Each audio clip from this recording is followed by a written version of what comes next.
काय म्हणणं त्याविषयी? ड्रॉपिंग टेस्ट काढल्यामुळं बैलांचे आयुष्य अजून वाढणार आणि या शर्यती क्षेत्राला गोरगरीब जेवढे बैलगाडा मालक आहेत त्यांना सुद्धा प्राधान्य भेटेल जिंकण्यासाठी. कारण की काही लोक टोचनवर बैल पळवतात ना, ते टोचनच्या नंतर त्यांचा स्पीड एकदम घोड्याप्रमाणे असतो.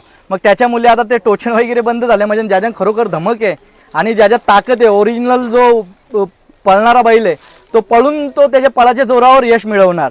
म्हणून ते ड्रॉपिंगचं ते टेस्टिंग काढलेलं आहे. शेवाळे आबा असतील या वरची घाटावरची मंडळी असतील ज्यांनी पण हा नियम अटी काढले असतील त्यांची सुद्धा मी आभार व्यक्त करतो ना. आमची तर छाती टोकून इच्छा आहे, कधी पण आमच्या मथुरला चेक करू शकता एकदम छाती टोकपणे.